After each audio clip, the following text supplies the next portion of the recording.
আসসালামু আলাইকুম। আমরা এখন আছি হচ্ছে এস.এম. সুলতান স্মৃতি সংগ্রহশালা, কুড়িগ্রাম, নড়াইলে। এটি হচ্ছে বিখ্যাত চিত্রগ্রাহক এস.এম. সুলতানের একটি সংগ্রহশালা, গ্যালারি বলা হয় যেটাকে। এখানে তার বিভিন্ন আর্ট বা বিভিন্ন স্মৃতিসমূহ সংরক্ষণ করে রয়েছে। তো ঢোকার পূর্বে আমরা টিকিট কিনে নিলাম। এখানে দেখুন টিকিট লেখা আছে, পরিদর্শন মূল্য 20 টাকা। টিকিট কেটে এখানে আমরা প্রবেশ করতেছি। দেখুন আমরা প্রবেশ করলাম। তো ভিতরটা বেশ সুন্দর, আপনারা দেখতে পাচ্ছেন। এখানে বিল্ডিং রয়েছে, তার হয়তো বা স্মৃতিসমূহের মধ্যে পড়ে বিল্ডিং। গাছগুলো রয়েছে খুব সুন্দর, এবং আশপাশে দেখুন খুবই সুন্দর পরিবেশ। এখানে একটি গাছ রয়েছে, আপনারা দেখতে পাচ্ছেন।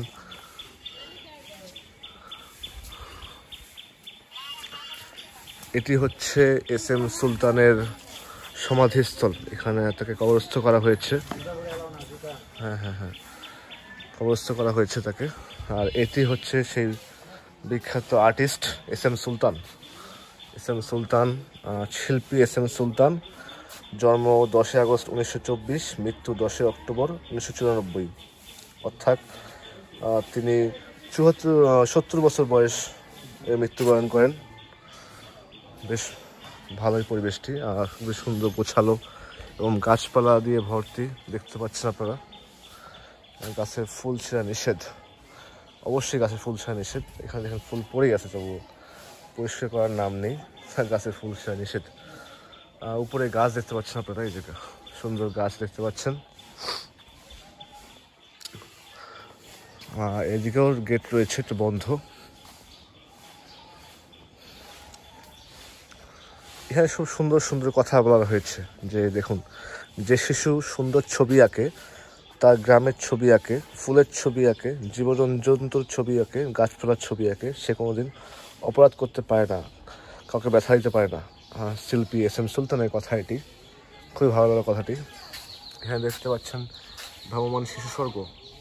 এটি নৌকার মতো রয়েছে, জাহাজের মতো, তবে হয়তো বন্ধ, সেখানে যাওয়া যায় না। নৌকার উপর ওঠা নিষেধ। হ্যাঁ, নৌকার উপর ওঠা নিষেধ। তো আমরা উঠবো না, সমস্যা নেই, ওঠা নিষেধ যেহেতু। তো আশপাশে বেশ সুন্দর পরিবেশ। আমরা এদিকটা যাই একটু। এদিকে দেখতে পাচ্ছেন আপনারা গাছ রয়েছে,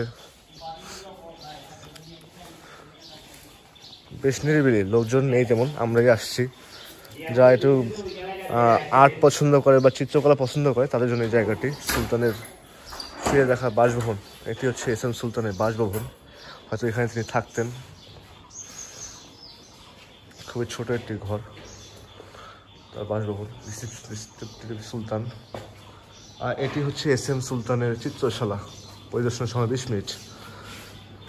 গ্যালারিতে ছবি তোলা এবং ছবি হচ্ছে হাত দেওয়া নিষেধ, বলা হয়েছে স্পষ্টভাবে। তো আমরা দেখলাম, তার বাসভবনটি দেখালাম, বেশ সুন্দর। এখানে ফুলও রয়েছে, আপনারা ফুল দেখতে পাচ্ছেন। তার এই স্মৃতি সংগ্রহে গাছপালা অনেক, ফুল অনেক, বেশ ভালোই সুন্দর পরিবেশ। তো সব মিলে দারুণ একটি পরিবেশ। এখানেও ফুল দেখতে পাচ্ছেন আপনারা, নিচে কতগুলো ফুল দেখুন, বিভিন্ন প্রকার ফুল রয়েছে, সারিবদ্ধভাবে লাগানো বিভিন্ন ফুল। তো বেশ ভালো লাগলো আমাকে। উপরে দেখতে পাচ্ছেন কি সুন্দর ফুলের গাছ, আমি জুম করে দেখাই আপনাদের। ফুলের গাছ, সব মিলে দারুণ একটি পরিবেশ। তো আমরা ওই স্মৃতি সংগ্রহশালা থেকে বের হয়ে আসলাম। এখন এটা হচ্ছে এস.এম. সুলতানের শিশুশ্রম বলা হয় যেটাকে। তার ছবিগুলো, ছোটদের যে বাচ্চাদের যে ছবিগুলো রয়েছে, এখানে সেটা রয়েছে ছবিগুলো। খুবই ভালো, ছবিগুলো খুব সুন্দর। তো এই হলো তার স্মৃতি সংগ্রহের জায়গা। দেখলাম, আমি যা দেখলাম তার ছবিগুলো, যা খুব সুন্দর সুন্দর ছবি, তার যুদ্ধের পূর্ববর্তী যুদ্ধ আগের যে ছবিগুলো রয়েছে, সেই ছবিগুলোর ভিতরে রয়েছে। আপনারা যারা আসবেন অবশ্যই এটি ঘুরবেন। নড়াইল আসলে অবশ্যই এই স্মৃতি সংগ্রহশালা ঘুরে যাবেন, কারণ আমাদের যে প্রাচীন ঐতিহ্য সেটা এখানে রয়েছে। আমরা যারা এখন আধুনিক যুগে যারা বসবাস করি বা যারা রয়েছি, তারা আমাদের উচিত এই ছবিগুলো দেখা, আর বাস্তব বা সভ্যতা সম্পর্কে আমাদের আইডিয়া রাখা উচিত। আমাদের আগের যুগে মানুষ কেমন ছিল, এখন মানুষ কেমন, তার ক্রমবিকাশ যে পরিবর্তনশীল যে বিষয়গুলো রয়েছে, আর সে বিষয়গুলো এখানে আসলে বোঝা যায়। তো আজকে ঘুরে আমার ভালোই লাগলো। আমি এই জায়গাটা ঘুরলাম ফিরলাম, তো সব মিলে খুবই সুন্দর একটি পরিবেশ। আশা করি সবাই ভালো থাকবেন এবং অবশ্যই নড়িয়া আসলে এখানে ঘুরবেন। তো সেই মতো সবাই ভালো থাকুন, সুস্থ থাকুন। আসসালামু আলাইকুম।